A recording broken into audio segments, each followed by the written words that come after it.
कभी आपने ऐसा पल महसूस किया है जब दिल अचानक बेचैन हो उठे?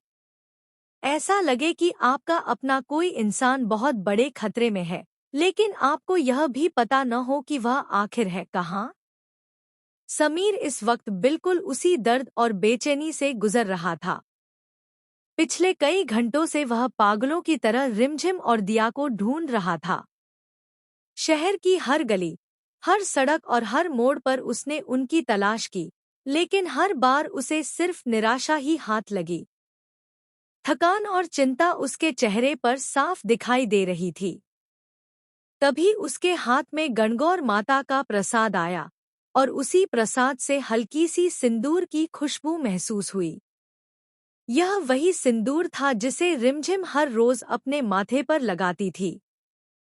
उस खुशबू ने समीर के दिल में एक नई उम्मीद जगा दी। उसे लगा जैसे खुद गणगौर माता उसे रास्ता दिखा रही हो।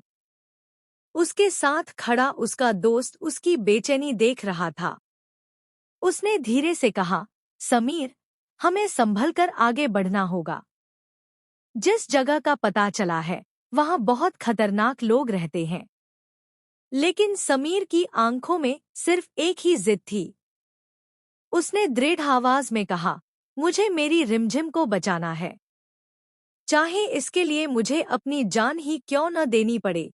उसकी आवाज में इतना भरोसा था कि उसका दोस्त भी कुछ पल के लिए चुप हो गया।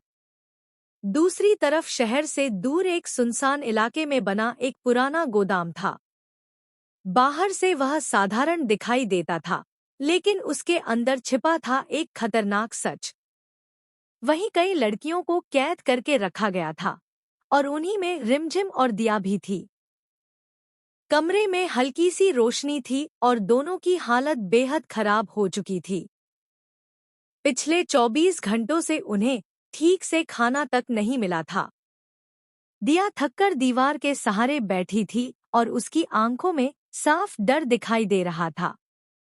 उसने कांपती आवाज में पूछा, रिमझिम, अगर समीर नहीं आया तो? रिमझिम ने धीरे से उसका हाथ पकड़ लिया। उसकी आवाज कमजोर जरूर थी, लेकिन भरोसे से भरी हुई थी। समीर जरूर आएगा दिया। मुझे अपने भाई पर पूरा भरोसा है। लेकिन उन्हें यह नहीं पता था कि उसी समय कुछ दूरी पर बैठी कविता फोन पर किसी से बात कर रही थी। उसके चेहरे पर एक खतरनाक मुस्कान थी।